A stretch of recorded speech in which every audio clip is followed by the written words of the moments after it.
पिछली क्लास का रिवाइज करो जल्दी से एक बार। क्या किया था हमने? क्वेश्चंस करते हैं और मैट्रिसेस के।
हम्म। कर लिया हमने।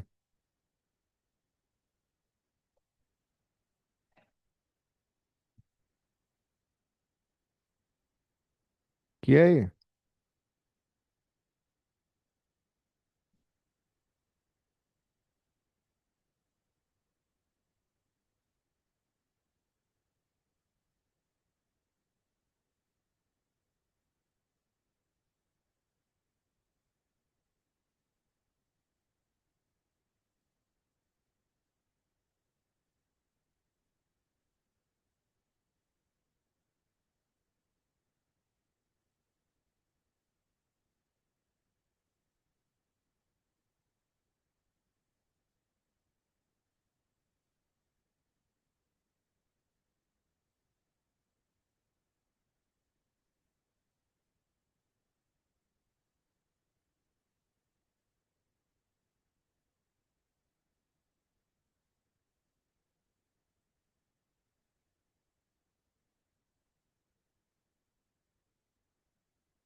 क्यू दिया हुआ है, ए दिया हुआ है, and we need to find this. इसमें 2005 आ रहा है। Same question could be repeated in 2026। 2005 की जगह 2026 दे देंगे वो लोग। तो जब भी इस तरह मैट्रिसेस में हायर पावर्स होती हैं, इसका मतलब तुम समझ जाओ कि बहुत सिंपल क्वेश्चन है ये। इसमें कुछ जुगाड़ लगेगा।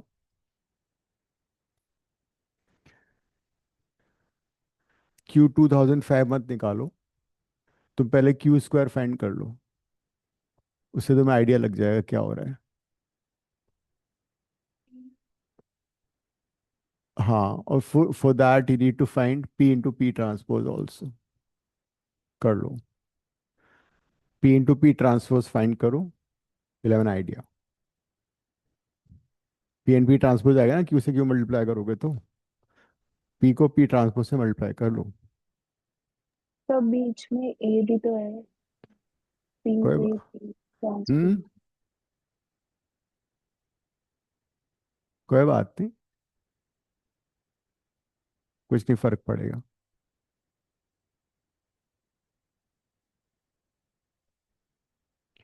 देखो, if I find Q into Q तो आएगा P A P transpose into P A P transpose. Somebody found P into P transpose. I R, तो दिस इज आइडेंटिटी मैट्रिक्स। हो गया ना काम। सो पी इंटू पी ट्रांसपोज, तो ये हो गया आई। तो P A I P A P T, ये वापस बन जाएगा। नहीं, ये आई, ये तो ए हो गया वापस। तो ये हो गया, एक मिनट,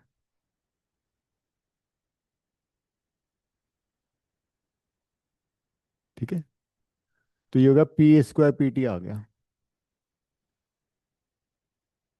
क्यू स्क्वायर हो गया P A square P T. If I find Q cube तो फिर क्या आएगा? क्यू क्यूब होगा Q square into Q cube हो जाएगा Q into Q square, right?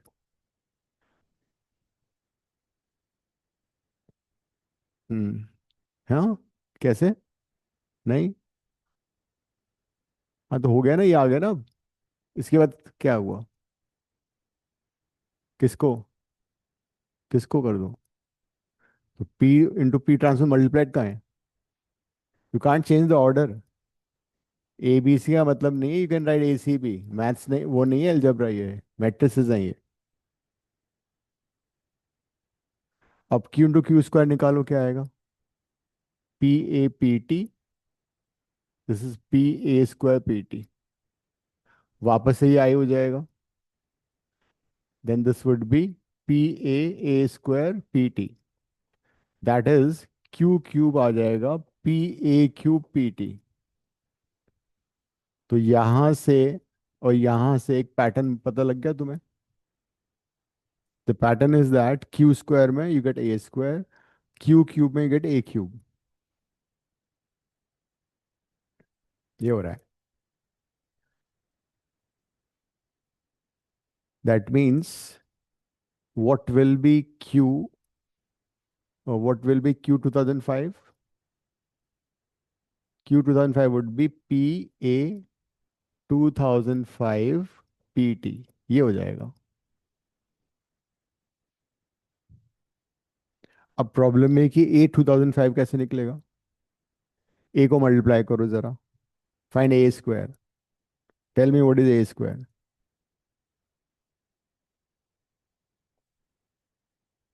Find A square.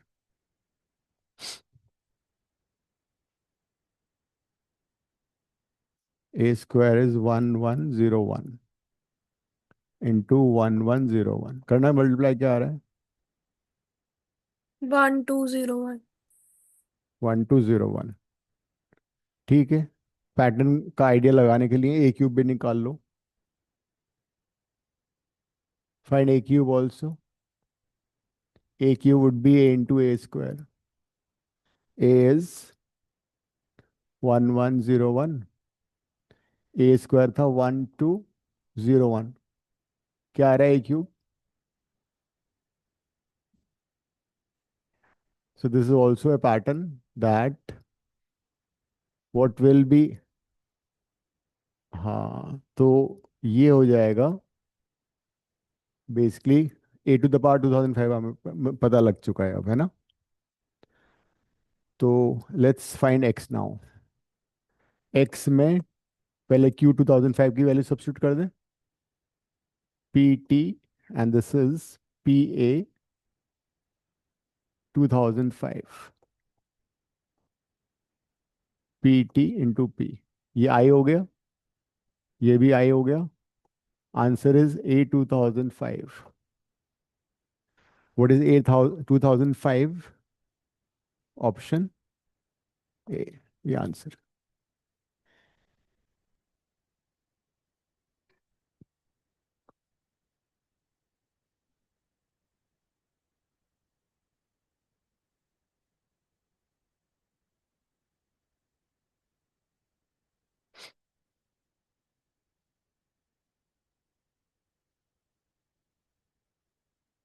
लिख लिया शनाया, हो गया.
जरूरत ही नहीं है. You know this result. Determinant of A B क्या होता है? Determinant A into determinant B, right? Determinant A into B into C क्या होता है? Determinant A, determinant B, determinant C. अगर मैं सबको, if I take A is equal to B equal to C, that would mean determinant A into A will be determinant A, determinant A, determinant A. That is, determinant of A की power 3 is determinant of A की power 3. In general, remember this result, determinant of A to the power n is always determinant A की power n. Use this result over here. Multiply करके तुम्हें A cube नहीं निकालना है. Determinant of A cube would be determinant A का cube. That means determinant A कितना हो जाएगा? 5. So determinant of A would be 5. And what is determinant of A? It is alpha square minus 4. So alpha square is, answer is B. ये use कर लिया हमने. Determinant of A to the power n is equal to determinant of A raised to the power n. समझ में आ गई बात? वो तो उसको सॉल्व नहीं करना है.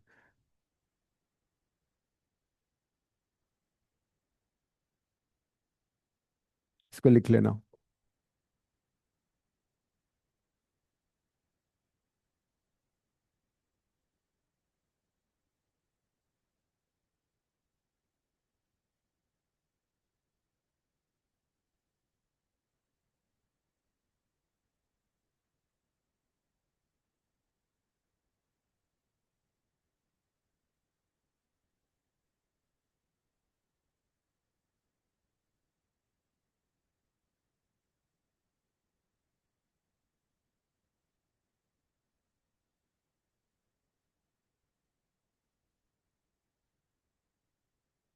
I is identity matrix.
क्या कर रहे हो? You finding A inverse?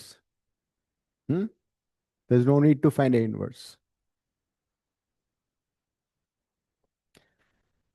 Multiply this matrix by a.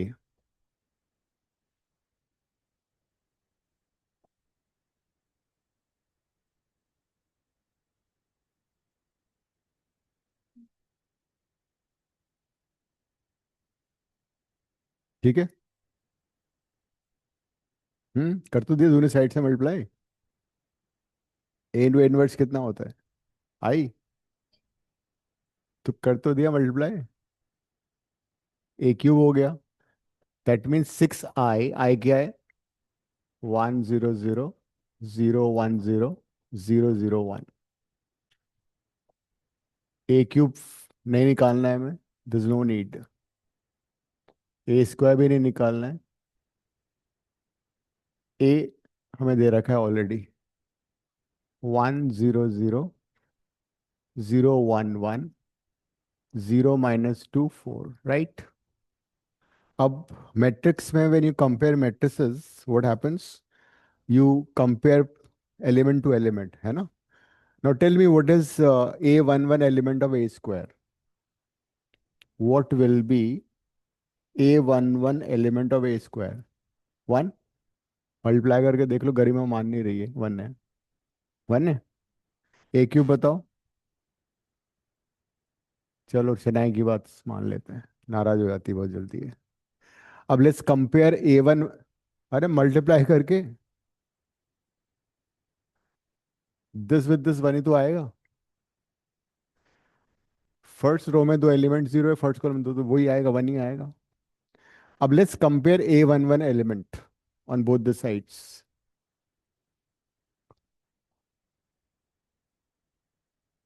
यहाँ पे कितना आएगा, 6। ये हो जाएगा 1, C × 1, C हो गया, और D × 1, तो 5 = C + D आ गया। The moment you get 5 = C + D, you get your answer. Option में डाल के देख लो, ऑप्शन में ऑर्डर्ड पेयर है। ऑर्डर्ड पेयर का ये फायदा, यू कैन इंटरचेंज वैल्यूज। कौन सा ऑप्शन देखो सही है, बस करने से पहले हो गया। अगर मान लो सी ऑप्शन, डी ऑप्शन भी कुछ ऐसा ही होता, मान लो डी ऑप्शन होता 11, -6, फिर क्या करते? सम अदर एलिमेंट ले लो, A12 ले लो या A21 ले लो, बस। There's no point, finding A adjoint, A inverse, तो बहुत लंबा होगा, बहुत टाइम वेस्ट होगा। Answer is this.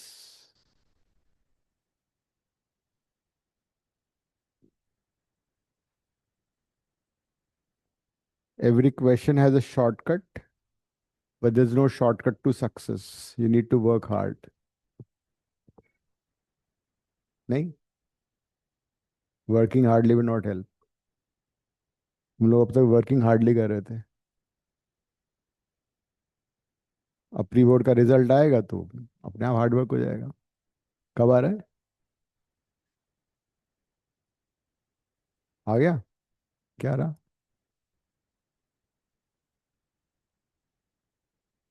80 में से? मैथ्स तो 80 का होता है। फिजिक्स।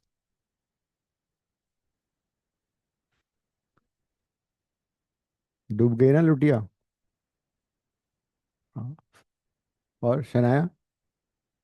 बिल्कुल ही नहीं है, मतलब 0 0। अच्छा, मार्क्स ही नहीं मिले मतलब। तुम्हारा?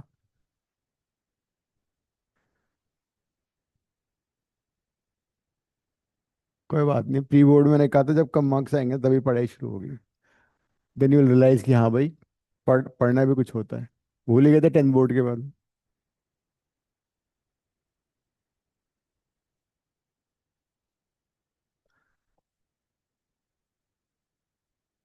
10th बोर्ड के बाद ये भूल गए थे पढ़ाई किस कीड़े का नाम है, क्या होता है ये।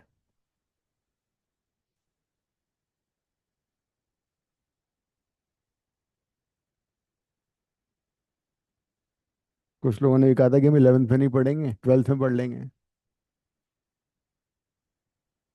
12th में भी नहीं पढ़े, पढ़े रहे। चलो अगले साल पढ़ना, 2026 से स्टार्ट करो अब।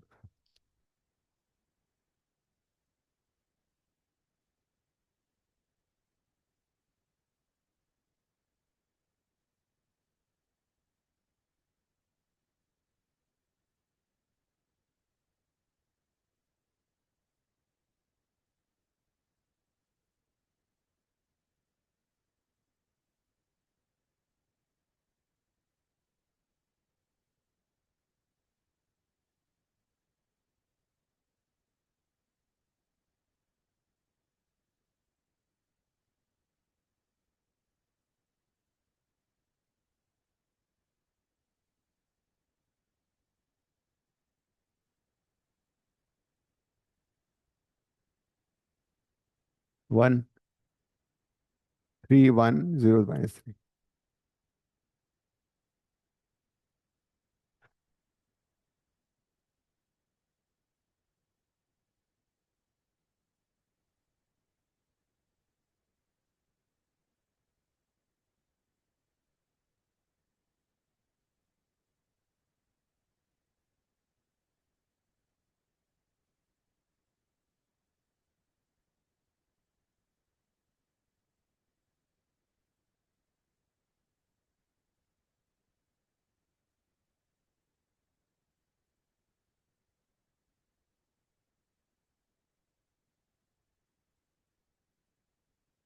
सुनील,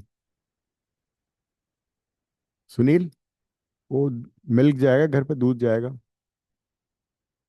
खत हाँ, तो ये तो भेज दो तो।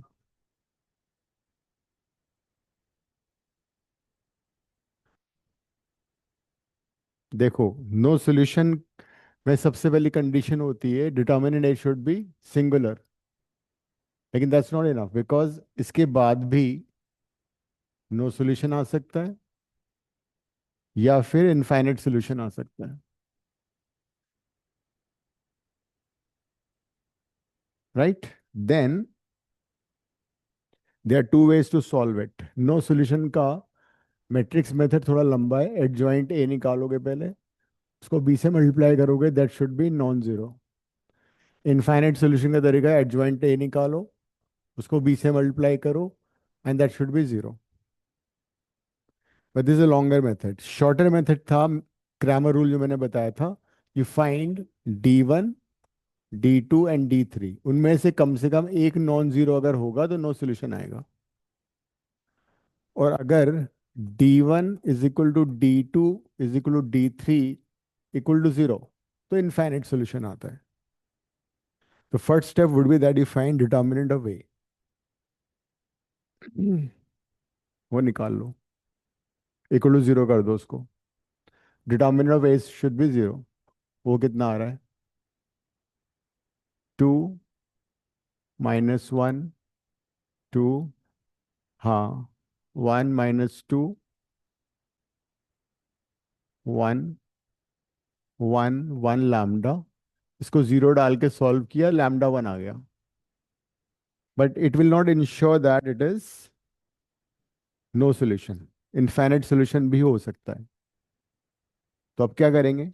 D1 निकालते हैं। What is D1?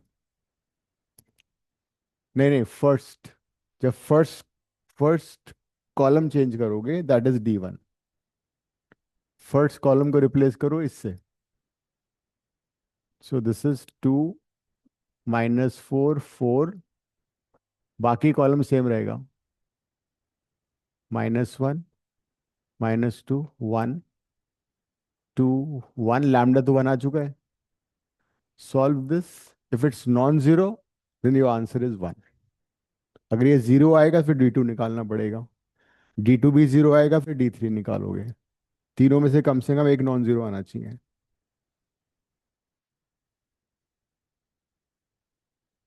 ये D1 था। देखो D1 क्या आ रहा है? when you replace the first column by this, it's called D1।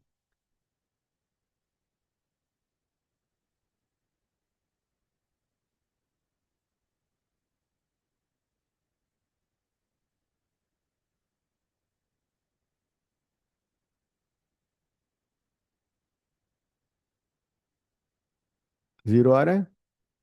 -6। -6।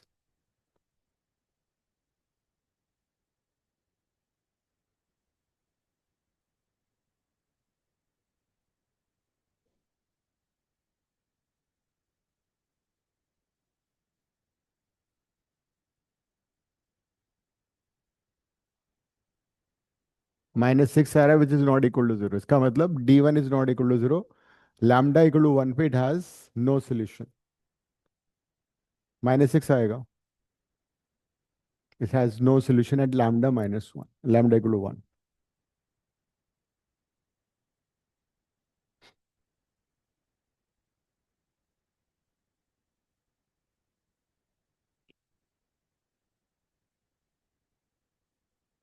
there's no need D2। आ तो गया। जब एक अगर कब एक भी नॉन जीरो आ गया तो मतलब नो सोल्यूशन आ गया ना। आंसर 1 है। Out of D1, D2, D3, at least one of.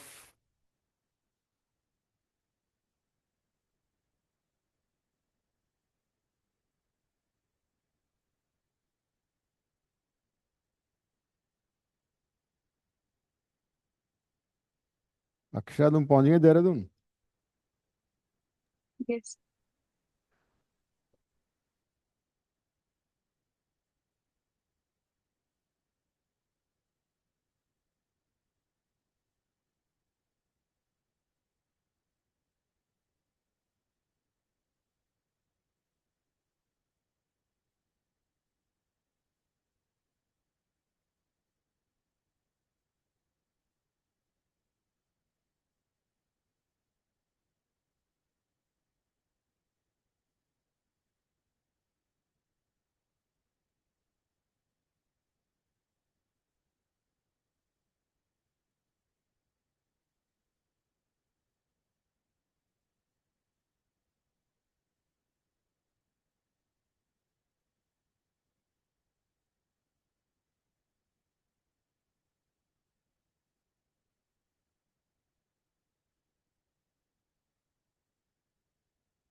सबसे पहले डिटर्मिनेंट ऑफ ए निकालोगे, उससे पता लगेगा क्या हो रहा है।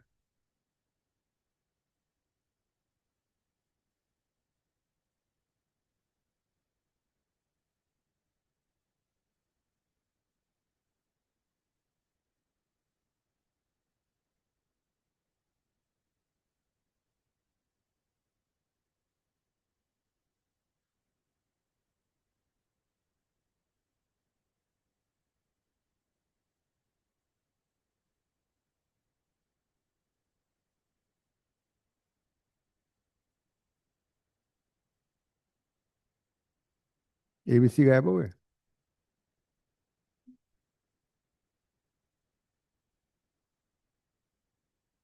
ए, डिटर्मिनेंट ए। हाँ हाँ हाँ, वो जो कोएफिशिएंट है ना। हम्म।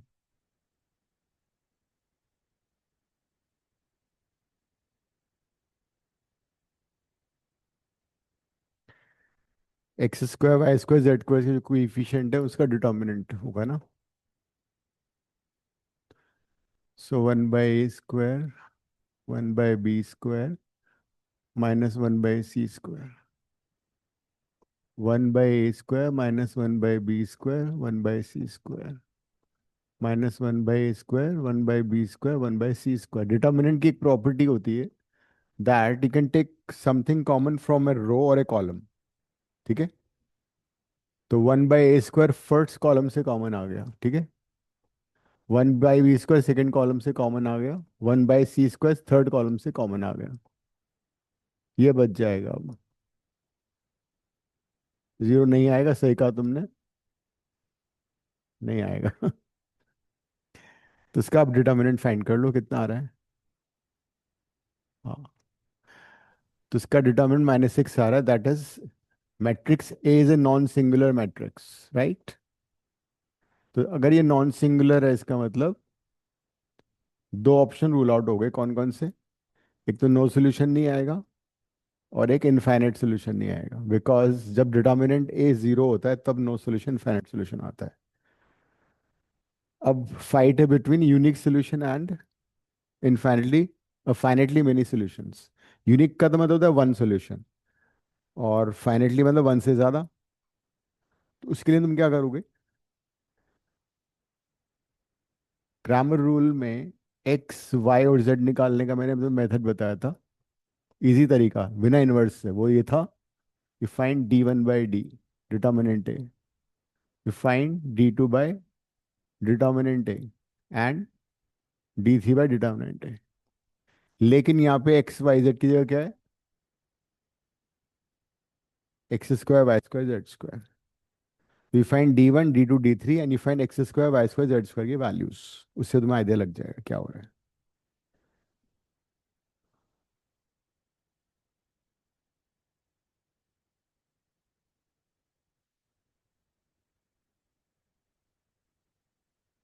Remove first column, replace it by 1 1 1, वो d1 आएगा।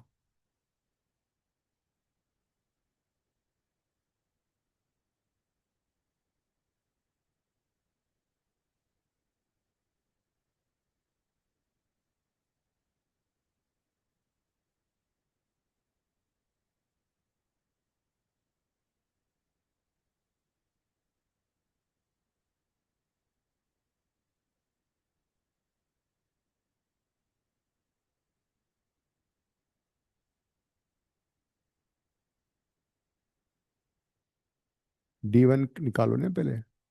d1 में इसको रिप्लेस कर दो इससे, 1 1 1 से, बाकी सारा सेम रहेगा। नहीं, ये थोड़ी आएगा इसमें, तो फिर ये तो वन। हाँ, किसने d1 किया?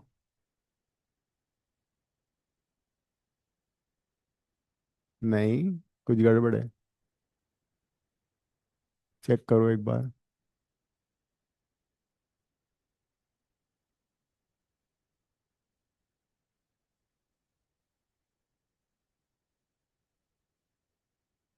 d1 में you can take common 1/b²c², right.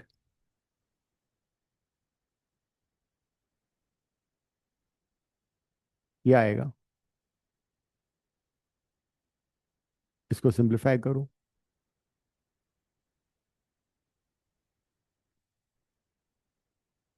Common ले लेना इसमें से। 2/3 कैसे आ रहा है? वही ना, मानती नहीं है। I think this would B 6 by -6/b²c², -6 आना चाहिए ये। हाँ, माइनस। ये क्या किया? कितना आ रहा है?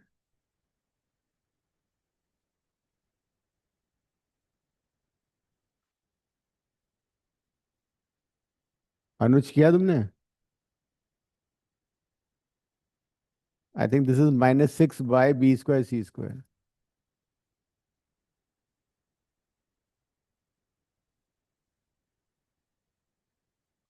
क्या होगा इस देश का? आ रहा है -4/b²c²। कितना? कितना आ रहा है? -4/b²c²। -6 आ रहा है? -4। -4 आ रहा है? और ये वाला कितना था फिर? -6। -6 था। मुझे करना ही पड़ेगा ऐसे अपनी बुआ है।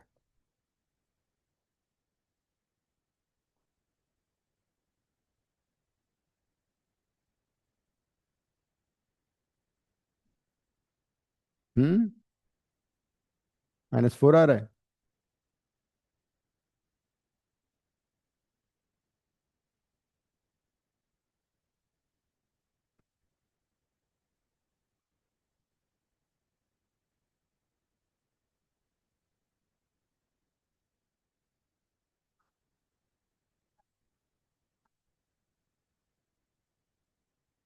-4 आ गया ना?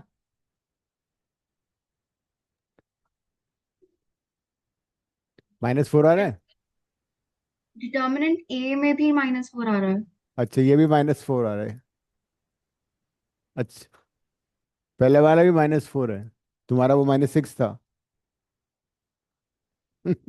तुमने गुमराह किया था उसमें। तुम्हारा -6 था ना?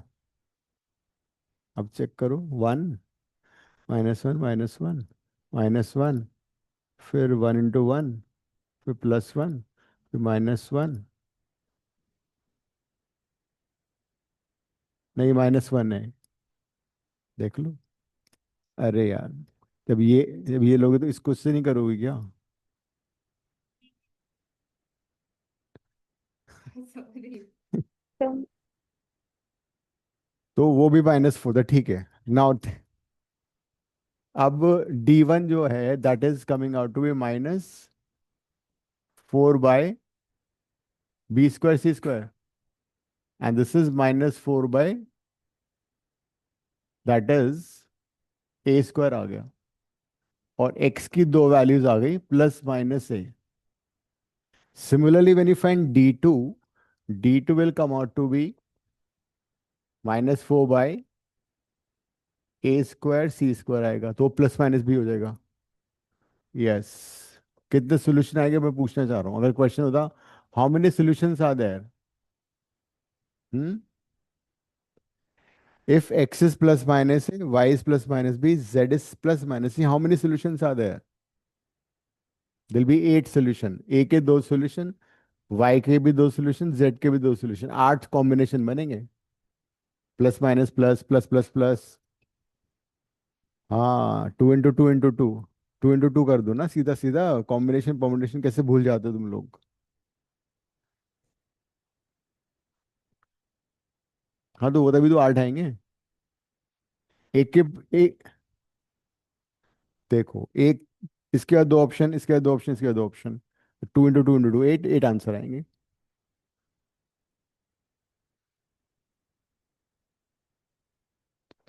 सो finitely many solution, in fact 8 solution आ रहे हैं।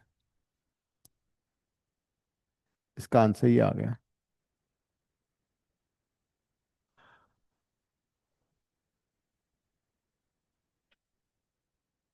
सो एंट्रेंस में we want use matrix method for finding better होगा डिटर्मिनेंट तब यूज करो, इजी हो जाए। हाँ बोलो। तो क्या? मेरा डिटर्मिनेंट है -6 अपॉन ए स्क्वायर बी स्क्वायर सी स्क्वायर ही आ रहा है। -6 आ रहा है? हम्म। वो लास्ट में माइनस प्लस की गलती हुई है। कहाँ पे? ये? नहीं, मैंने करी थी। अच्छा। एनीवे फिर भी आंसर फाइनेटली मैंने, मतलब ये -4 नहीं आ रहा था।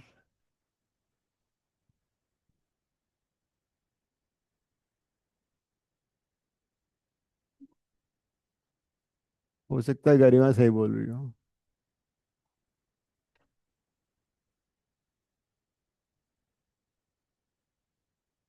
-2 -2 0।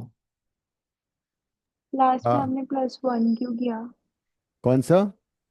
लास्ट में डिटर्मिनेंट में -1 ये लो क्यों यार, किया? तुम खुश हो जाओ बस। तो तभी बट तभी 1 + 1 है। है 1 + 1 कैसे ओके। आए? अच्छा सॉरी। ऐसा है, इनफाइनली मैंने सोल्यूशन आ चुके हैं। स्टैटिस्टिक्स से एक क्वेश्चन आएगा फॉर श्योर, अनफेलिंगली सबसे इजी क्वेश्चन होता है। एंट्रेंस में वेक्टर थ्योरी से इजी क्वेश्चन आएंगे, स्टैटिस्टिक्स से एक क्वेश्चन आएगा, तुम इजीली कर पाओगे। मैट्रिसेस से भी। हाँ मतलब 11th के चैप्टर इजी आते हैं। Questions from 11th syllabus are generally easier compare to that of 12th। तो स्टैटिस्टिक्स में सबसे पहले हम ये समझते हैं ऑब्जर्वेशंस जो हमें दिए होते हैं, डेटा, डाटा जो भी है, वो 3 तरह का होता है। एक होता है raw. In the raw data, you'll be given simple observations like this, like you've been given marks of student in a class. तो दैट इज रॉ डेटा। ठीक है। नंबर्स दिए रखे 0 से 20, मान लो 0 1 2 20 19 17 16, 10 raw data. Then at times you've been given discrete frequency data. Discrete data में क्या होता है? You've been given observations and how many times those observations are taking place, मतलब frequencies उनकी दे रखी होती है। इस टाइप ऑफ डेटा को बोलते हैं discrete frequency data. Then you come across a data which could be continuous data, like you've been given intervals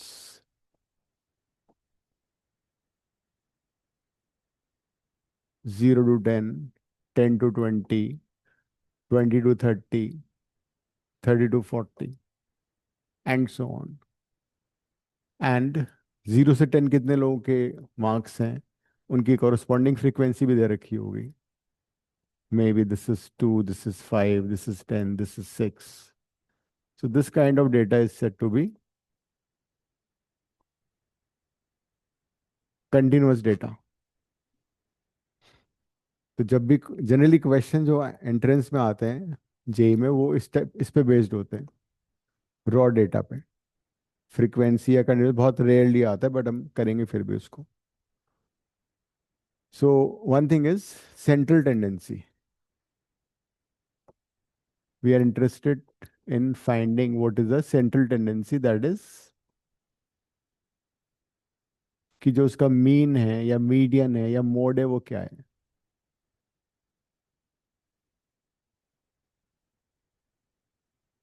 mean is simple arithmetic mean,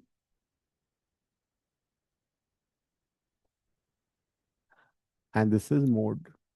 All these three gives us idea about central tendency कि मतलब given set of observation किस observation के around concentrated है। That's called central tendency, mean, median and mode.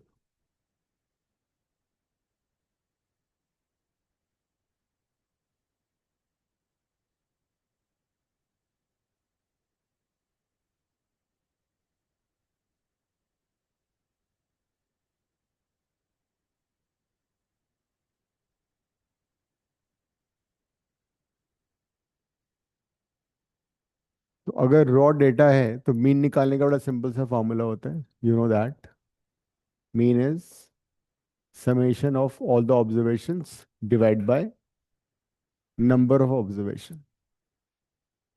If you've been given observations in the form of raw data, you just add them up, divide by total number of observations.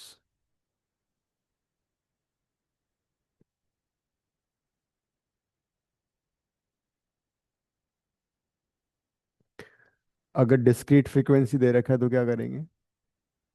We can find another column xi का, उनको multiply करो और फिर summation निकालो इनका.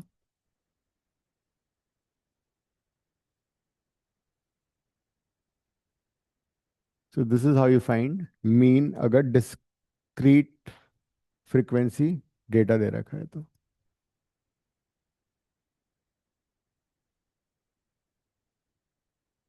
सारे observation को उनके करस्पॉन्डिंग फ्रीक्वेंसी से मल्टीप्लाई किया, उनको ऐड किया, divide by sum of the summation of frequencies.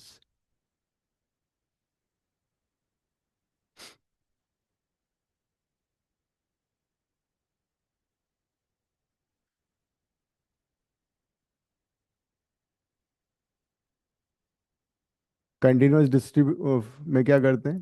We first find the mid point, इसका मिड पॉइंट निकाल लो, लाइक 0 10 का मिड पॉइंट 5 हो गया. फिर the class width if you notice is 10, है ना, 10 10 का डिफरेंस है.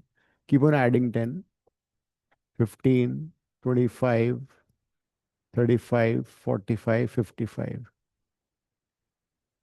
हाँ, उसके बाद हम क्या करते हैं, या तो we can use that only, अगर वैल्यूज बहुत बड़ी नहीं है we can also use this summation F I X I से भी हम कर सकते हैं. But if this numbers are big then we assume some mean. मैंने सपोज 25 को अज्यूम मीन मान लिया, so we take assume mean and then after that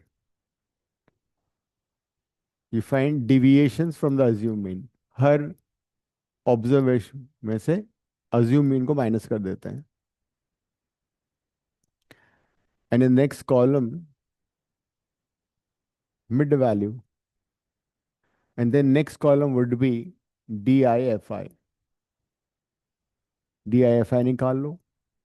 जैसे कि यहाँ पे assuming is 25, so this would be -20, -10, 0, 10, 20, 30, right?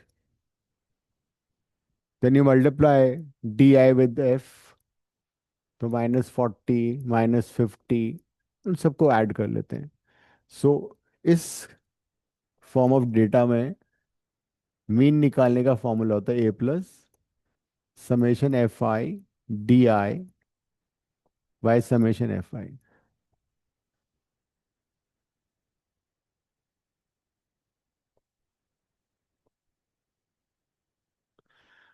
So this is how you find mean in all cases.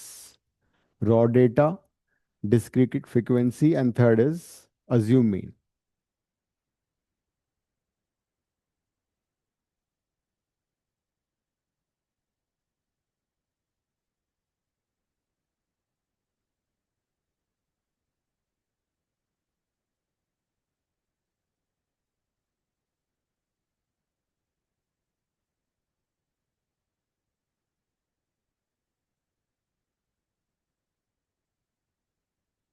Then there's a term called mean deviations.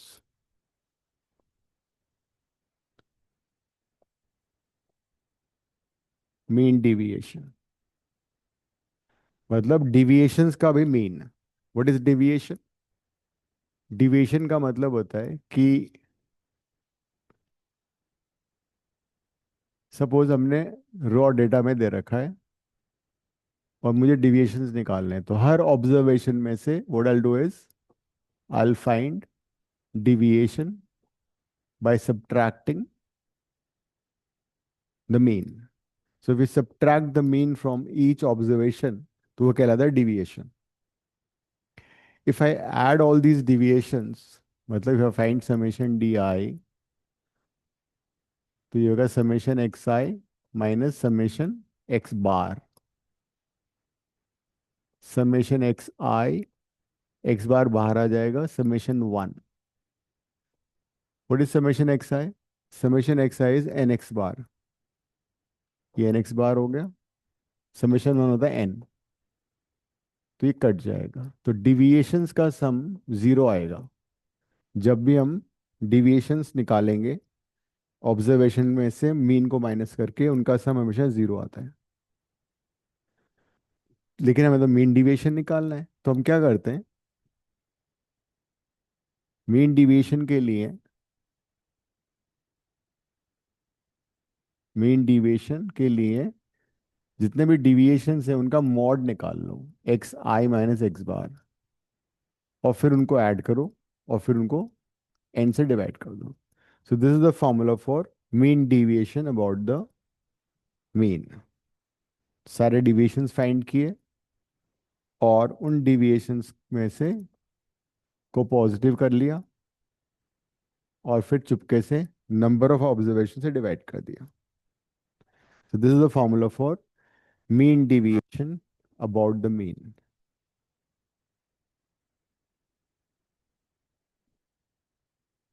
नहीं, ये mean deviation नहीं था, because हमने यहाँ पे अज्यूम मीन लिया था. अगर ये एक्स बार होता तो डिविएशन हो जाता ये. अभी क्वेश्चन करते हैं. In case of discrete frequency data, इस वाले में मीन डिविएशन क्या हो जाएगा, mean deviation would be summation, जो भी डिविएशन है उनको मल्टीप्लाई करना पड़ेगा फ्रीक्वेंसीज के साथ, डिवाइड बाय समेशन एफ आई, ये होता है.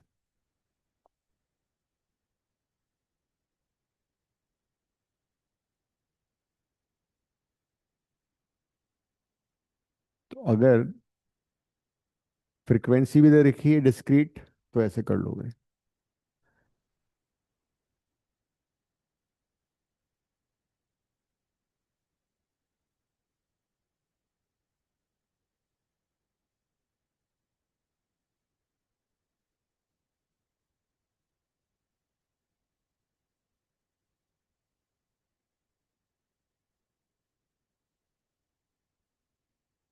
मीन की कहानी समझ में आ गई.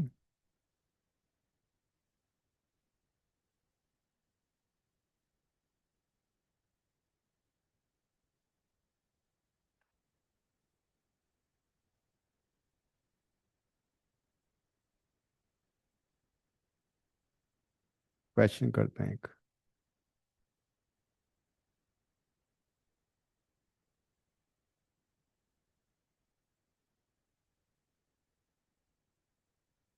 Find mean and mean deviation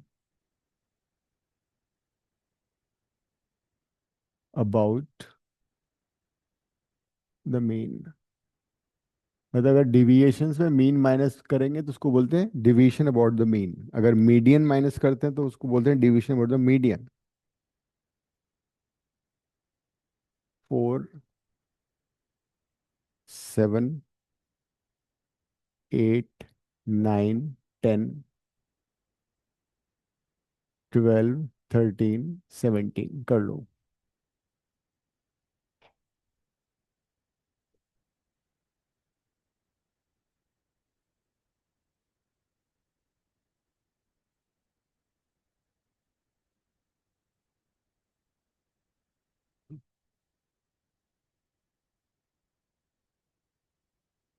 raw data दे रखा है, तो पहले मीन निकालो.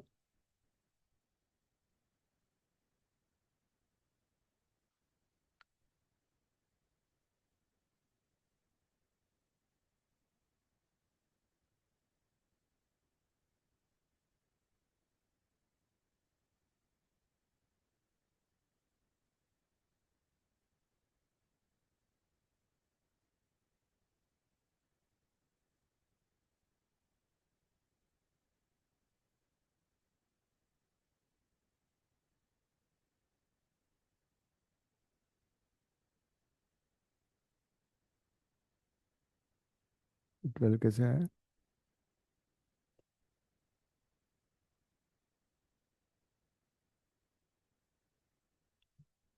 मीन आ गया सभी का?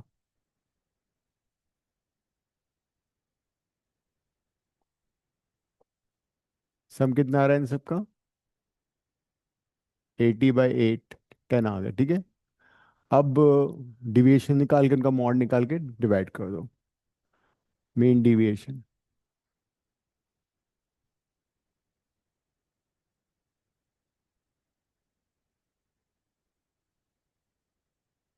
हर डिविएशन को पॉजिटिव कर लेना, लेकिन डायरेक्टली लिख सकती हो। 10 - 4 6, 7 - 10 3, लाइक दैट। और पॉजिटिव वैल्यू लेना।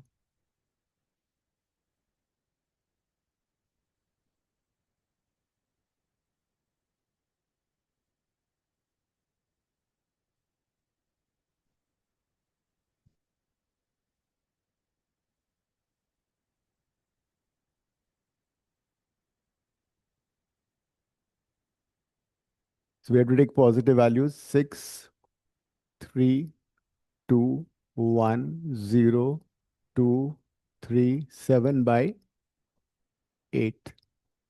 कितना आ रहा है सम इसका? 24। So it is coming out to be 3. So deviation basically tells us, कि जो observation है वो मीन वैल्यू से कितना डिस्पर्स्ड है। एक और वो होता है तरीका डिविएशन निकालने का, उसको बोल 11th में था मीन डिविएशन। रेंज,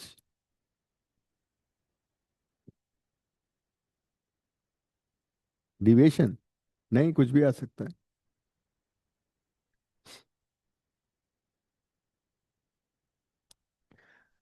तो हमने रॉ डेटा का मीन और मीन डेविएशन निकाला अभी।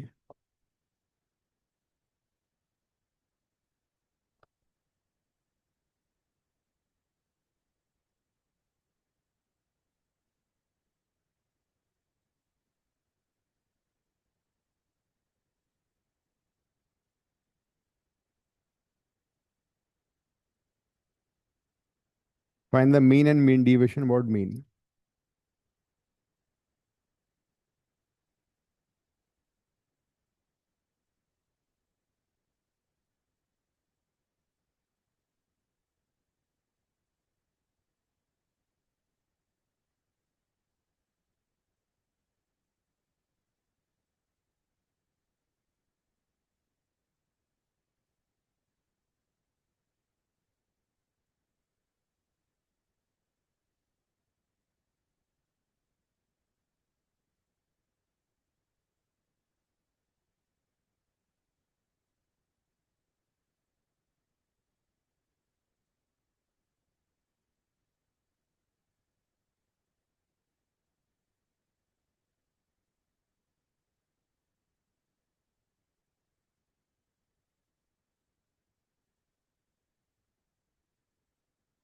फाइंड मीन एंड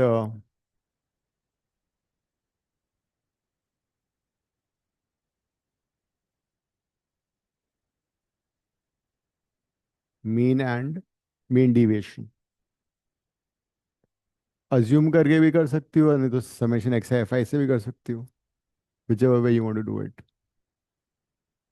हम्म उससे कर लो। अज्यूमिंग अगर लेती तो क्या लेती बताओ?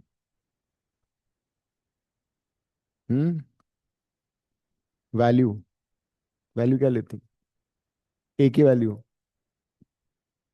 हाँ, हाँ। अज्यूमिंग अगर होता तो एक्स का होता वो, ना कि फ्रीक्वेंसी का।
समेशन एफ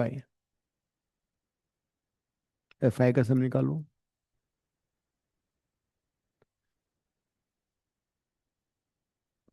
किसने किया है? अनुज, क्या आंसर आ रहा है? कर रहा हूँ सर अभी। समेशन एफ आई कितना आया? 240। किस्तों में बोलती हो तुम भी? कुछ नहीं, किस्तों में बोलते। 245, मैंने 240 लिख दिया था। तो एक्स एफ आई से किया है ना?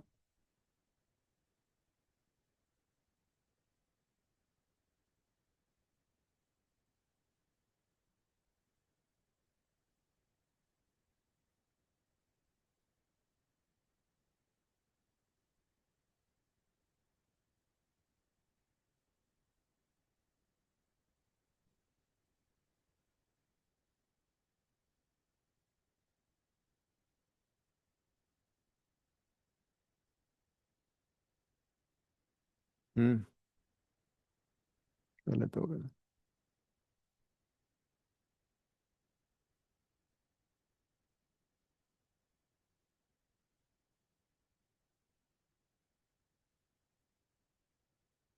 सो मीन इज,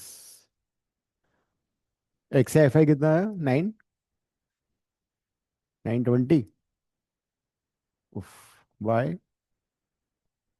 ये बहुत खतरनाक आएगा।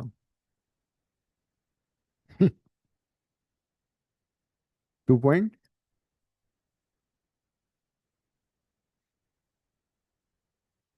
एंट्रेंस में इतना कॉम्प्लिकेटेड वाला नहीं आता वैसे। कितना? 919।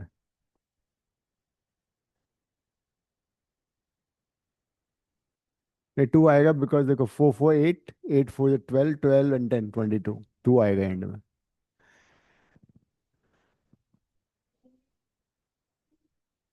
नहीं, अब रहना दो उसको। Let it go because we don't waste time on this.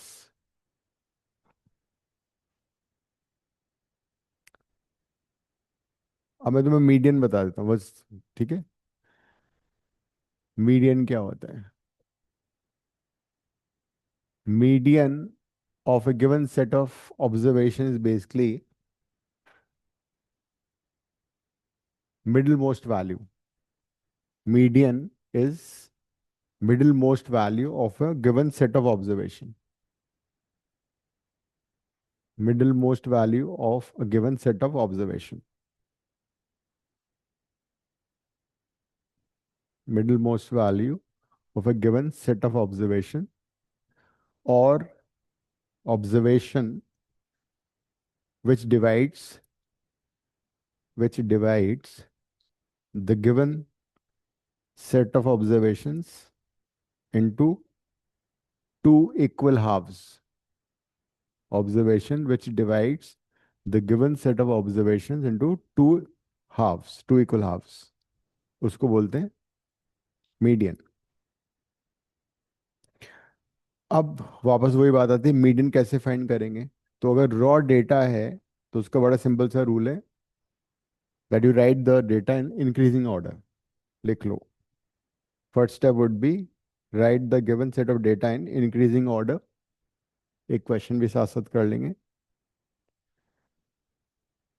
हाँ, so write the given set of data in increasing order। एक क्वेश्चन भी कर रहे हैं साथ में।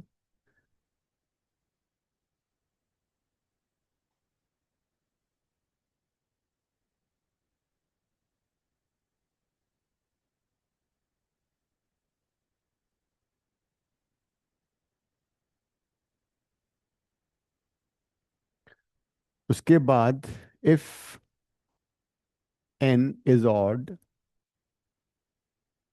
तो n+1/2th observation would be the median।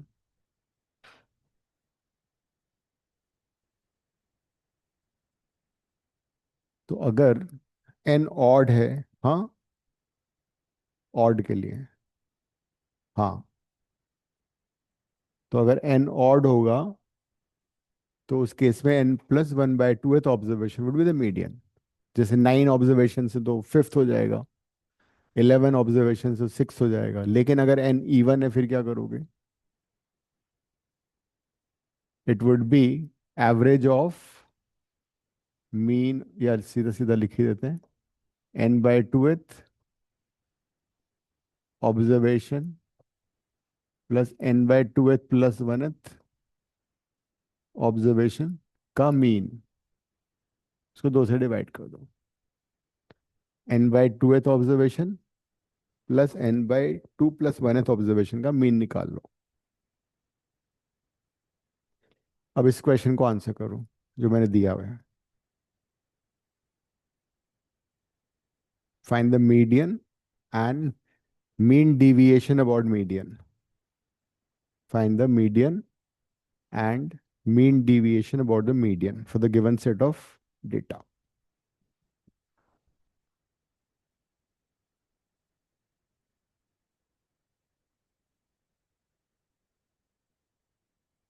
Mean deviation. Find median and mean deviation about the median.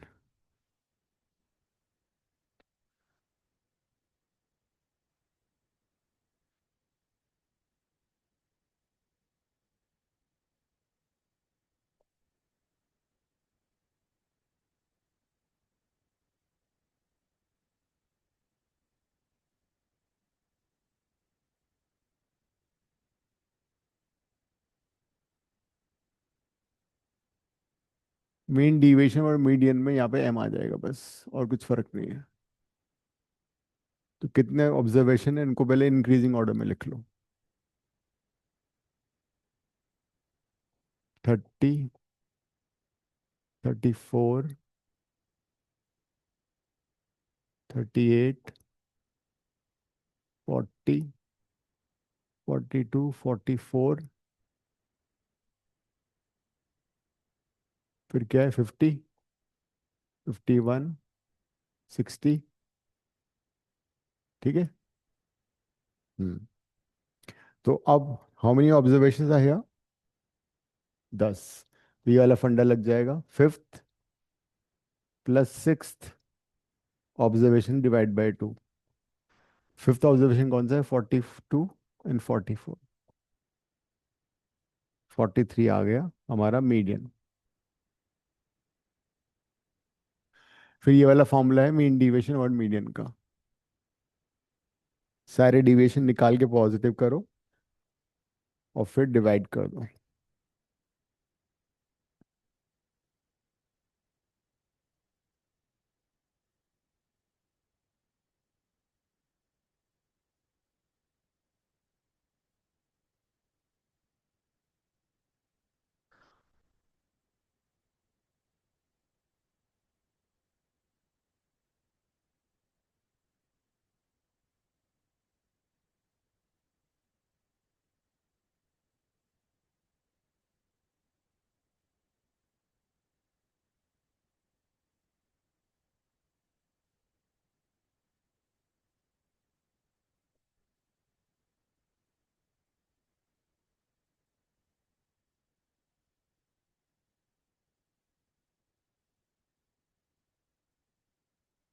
Mean deviation 43 में से माइनस कर दो सबको।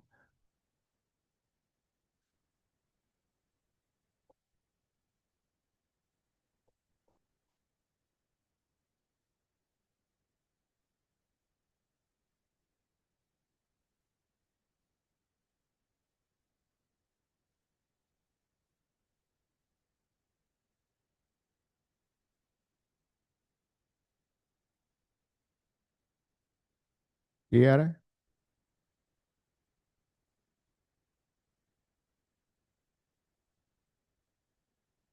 ये नहीं है?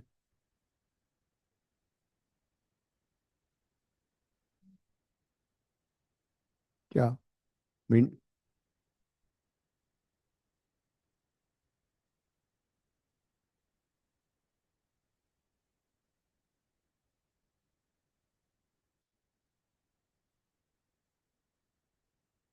एट?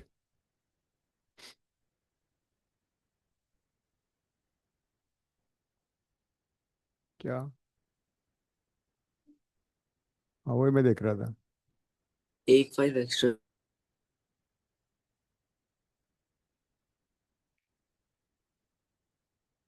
ये नहीं है ना यहाँ पे ना? तो सम कितना है? 80। 80 इज द मीन डिविएशन। तो रॉ डेटा का you know how to find median and then mean deviation, तो वही था। Now what is the median? हाँ 80 नहीं आ रहा?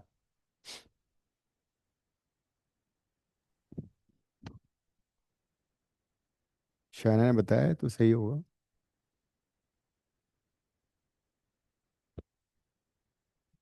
हम्म।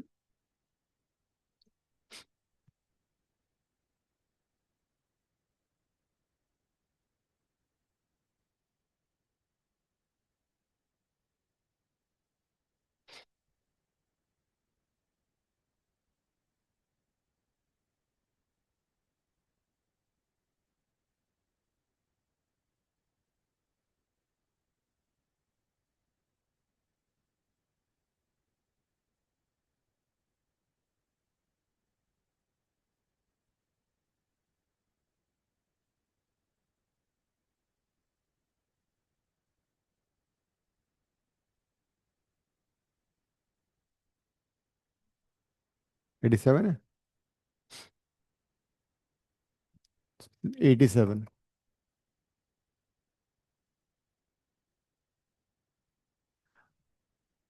Now the question is, suppose you've been given discrete frequency data, then how do you find the median? अगर ये मान लो ये क्वेश्चन दे रखा है, इसमें मीडियन निकालना है, मीन डिविएशन निकालना है अबाउट द मीडियन, तो ऐसे केसेस में भी find cumulative frequency. If you've been given discrete frequency data, you need to find cumulative frequency. Cumulative frequency कैसे आता है? जैसे 14 यहाँ लिखा मैंने, 14 + 21 कितना हो गया? ऐड करो। 35 + 25 60 + 43 + 51 154 + 40 + 39 233 है ना? And finally 245। ये आ गया CF। So in such a situation, we find the CF. The next step would be कि अगर वो CF तुम्हारा ऑड आएगा तो उसमें +1 कर दो और चुपके से 2 से डिवाइड करो।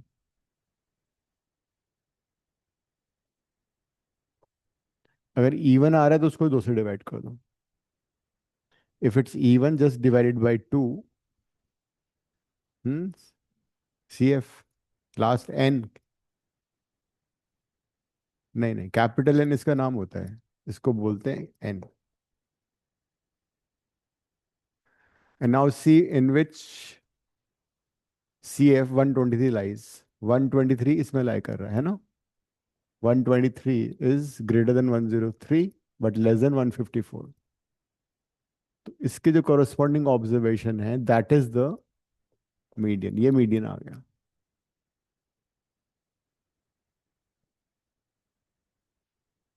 तो median would be the corresponding observation। अब the next question is, how would you find mean deviation about median when discrete frequency has been given? तो फॉर्मूला थोड़ा सा चेंज हो जाता है इस बार। we multiply this with the frequency by summation fi। ये हो जाता है फॉर्मूला। हर ऑब्जर्वेशन में you subtract the median, take its modulus value and then multiply the corresponding frequency। कर लो। Find mean deviation about median using this formula। Median तुम्हारा already आ चुका है, तो एक्स आई माइनस 4 है ना मीडियन, और फिर नेक्स्ट स्टेप में F I into x I, observation होता है मीडियन हमेशा।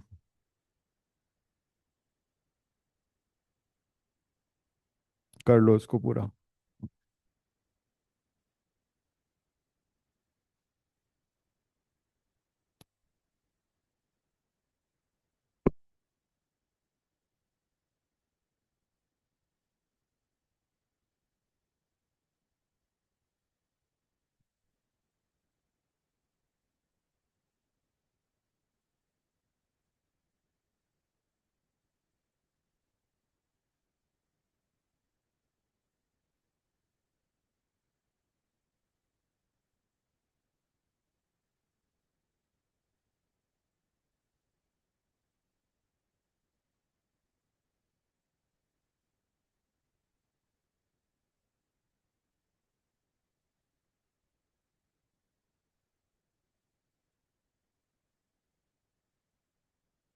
कॉलम में लिख बना लो ना इसको, उसके आगे कॉलम बना लो ना एक्स आई माइनस 4 का, और उसमें डालती जाओ वैल्यूज।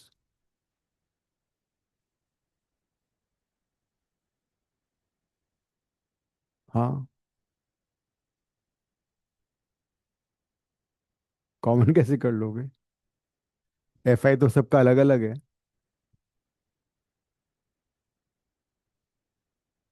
एक्स आई माइनस 4 तो छोटी वैल्यूज है ना, तुम एफ और एक्स में कंफ्यूज हो रहे हो। एक्स इसमें से माइनस करना है। ये 4 है, 3, 2, 1, 0, 1, 2, 3 आएगा, और फिर इसको कॉरस्पॉन्डिंग फ्रीक्वेंसी से मल्टीप्लाई करना है।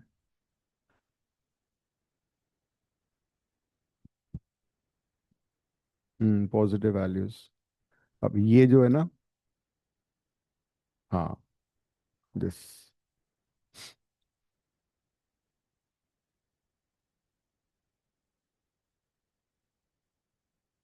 क्या घिच पिच कर रखा तुमने? हो गया।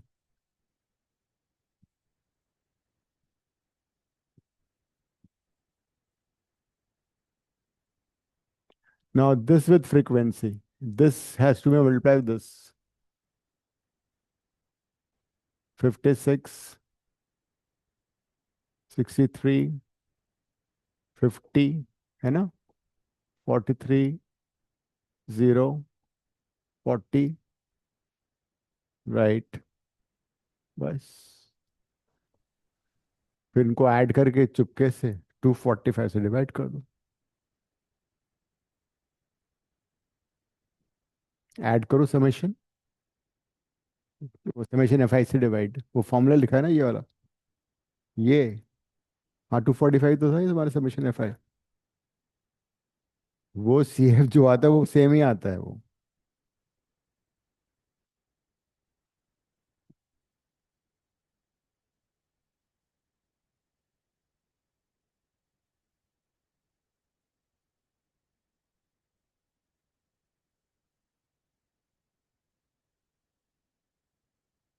इसका सम कितना आ रहा है? 366. 366 Yes. divided by 245. So 1 point something would be the deviation about the median.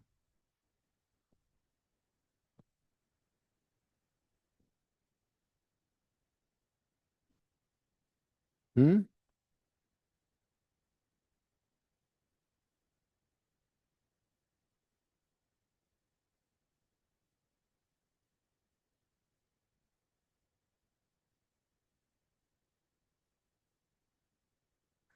Sometimes you've been given continuous data and then question is find the median. Continuous data में median कैसे निकलेगा?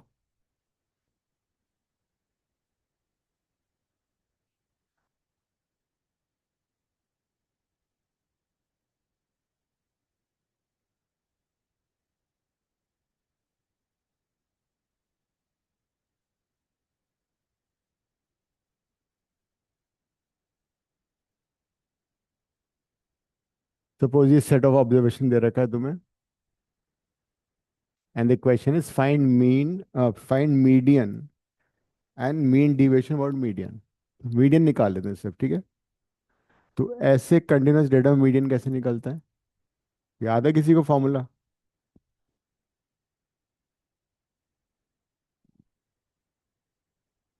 मीडियन का फॉर्मूला, हाँ, इसका mid value, x will be the mid values.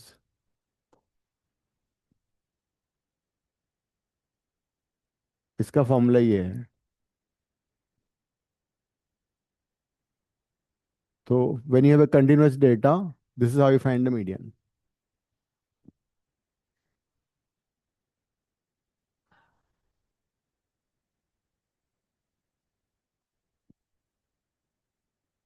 ठीक है।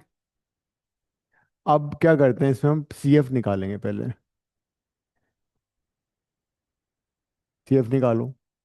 5, 15, 35, 40, 50, यही है। 50 को 2 से डिवाइड करो। एन जो है, समेशन एफ आई को एन भी बोलते हैं। कितना आ रहा है ये? 50। इवन है ना? 2 से डिवाइड करो, 25 आ गया। अब, हाँ, हाँ बता रहा हूँ सारा। तो आफ्टर द डिवाइडिंग बाय 2, हमें ये पता लग जाएगा मीडियन क्लास कौन सी है हमारी। एक्स की वैल्यू तो ये आ गई ना, एक्स की वैल्यू 5, 15, 25, 35। हाँ बोलो क्या? हाँ, +1, हाँ। 50, हाँ 50, 50 तो आ रहा है। एन तो 50 है, एन बाई 2 करते हैं। हाँ, हाँ। एन एन तो 245 ही था हमारा। एन हमारा 245 था।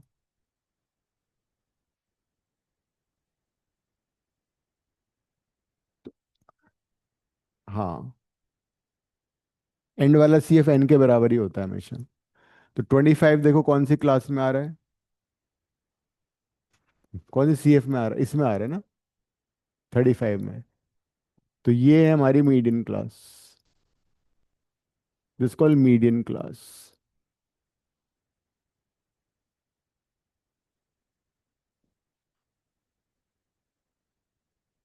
कौन सी? नहीं नहीं, मिड वैल्यू। 0 + 10/2, 10 + 20/2। एक वैल्यू निकाल के एच ऐड करते जाओ,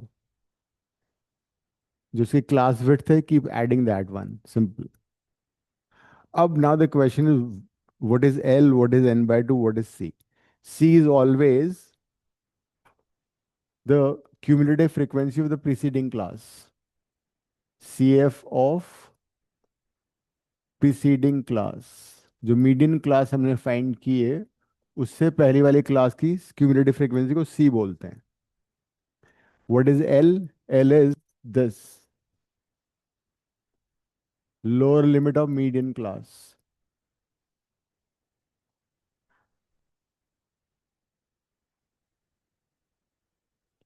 lower limit of median class is L. What is F? F is the frequency of median class.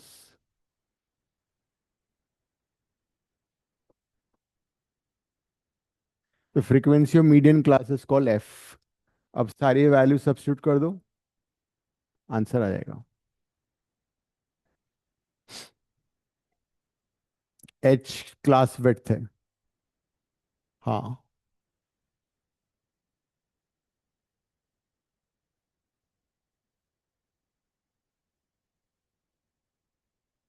H is the class width.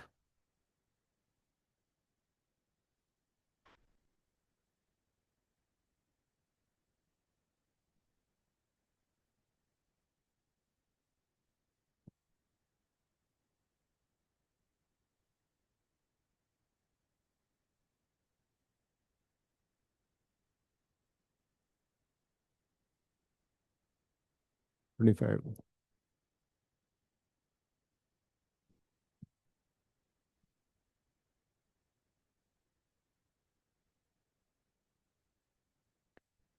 So it'll be 20, 20 is the L की value, n by 2 25 था, C कितना था 15, F is 20 and class width is 10. Answer कितना आ रहा है? बस आ गया. Mode normally discrete sorry raw data के लिए आता है मोड. मोड का डेफिनेशन लिख लो. Mode is the observation. Mode is the observation which has highest frequency. Mode is the observation which has the highest frequency.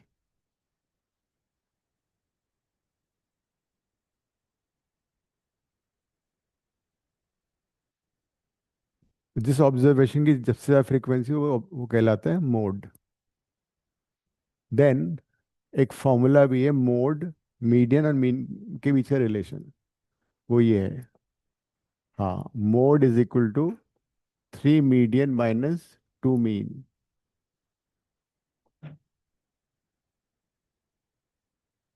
याद कर लेना ये. Mode is equal to 3 median minus 2 mean. ये एज भी आया हुआ है एक बार एग्जाम में. हाँ, हाँ, the relation between the three is जे में आया हुआ है. फिर एक बार क्वेश्चन आया था कि मीडियन मोड दे रखा था, they asked the median. Then we have variance and standard deviation. Variance is represented by sigma square. Standard deviation is by sigma, which is also root of variance.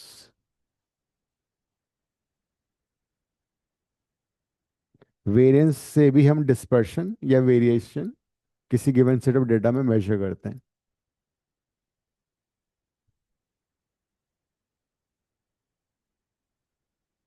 Similar to mean deviation, but variance is more.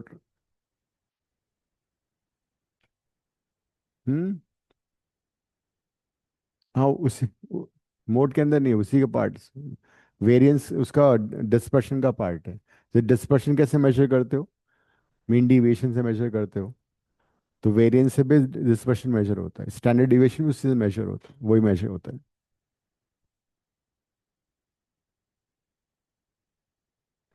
तो raw data का variance आता है generally.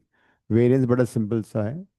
Variance का formula होता है हर observation में से mean minus कर दो, चुपके से स्क्वायर कर दो, सम कर दो और डिवाइड कर दो, बस. हर जो हमने डिविएशन पहले निकाला था ना, हमने मॉड लिया था. Don't take the mod, you square it and add it. Squaring and adding will give you the sum of this and then divide by number of observations.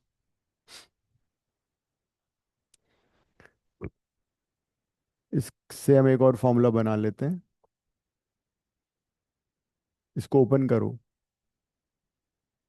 X i square plus x bar square minus 2x i x bar.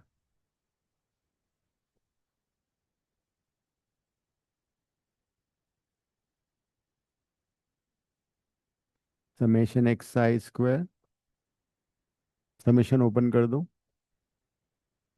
Summation 2xi x बार. देखो एक बार.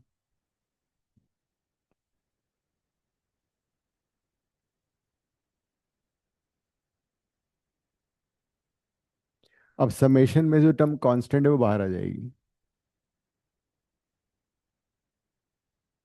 Summation x i square as it is, x bar constant है, बाहर आ गया, summation 1 हो गया. यहाँ पे 2x बार common आ गया, कांस्टेंट है, समेशन एक्स आई आ गया. Then you know this formula, x bar is summation x i by N.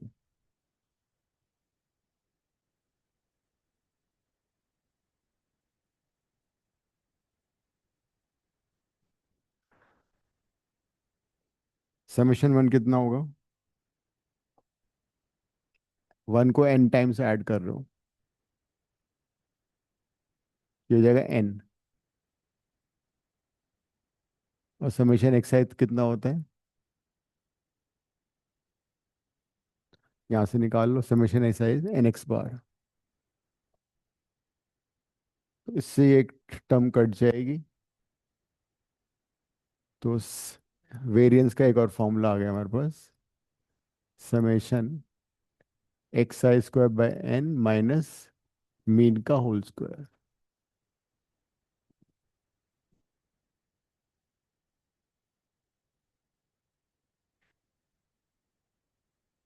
ये याद कर लेना। रॉ डेटा में this is the formula for variance. इसका अंडर रूट ले लोगे तो बन जाएगा sir you are standard. Not Audible.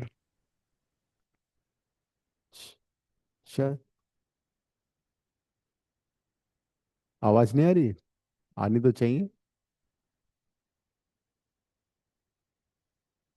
N 2n x bar whole square है, वो n एक्स बार स्क्वायर है,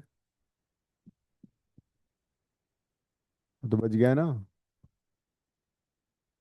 वही तो लिखा है मैंने, n तो कट जाएगा ना, बाहर n बैठा हुआ है। हाँ, आवाज नहीं आ रही? हाँ। आ रही है सर, अब आ रही है। वो नेटवर्क इशू हो गया। अच्छा अच्छा, तो ये दो फॉर्मूले हैं वेरिएंस के, and if you take the root it will become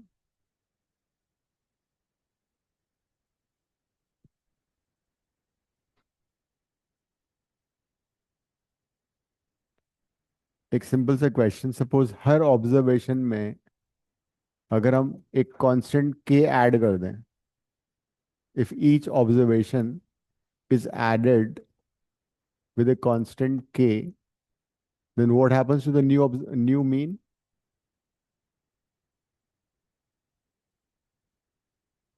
What will be the new mean? The new mean will be x bar plus k, है ना? तो k n टाइम्स ऐड हो गया, वो ओल्ड हो गया। तो लिख लो result, if a real number k, if a real number k is added with each observation, new mean will be new mean will be old mean plus old mean plus k। Variance में क्या होगा?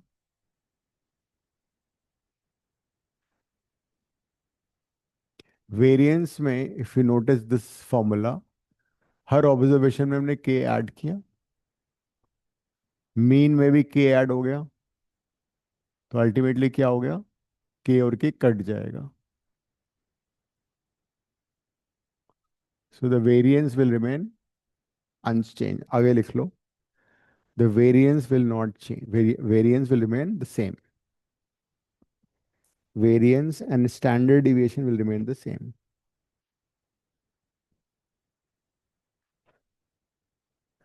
Next result लिखो, if each observation if each observation is multiplied by a real number k, new mean will be k times old mean. New mean will be k times old mean.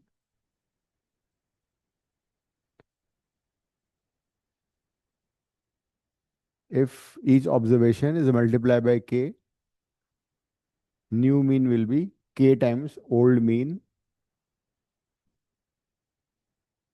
and variance will become k square times. Mock test का था ये।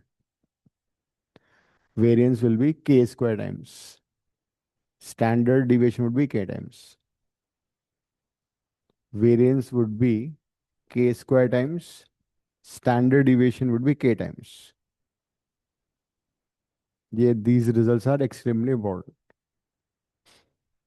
Because अगर हम हर observation को k से multiply करेंगे k यहाँ आ जाएगा, यहाँ भी आ जाएगा, k स्क्वायर बाहर आ जाएगा, तो variance will become k square times standard deviation become k times.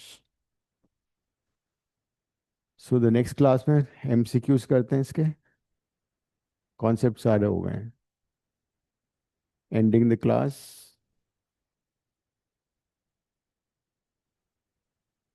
See you next time. Thank you. Thank you.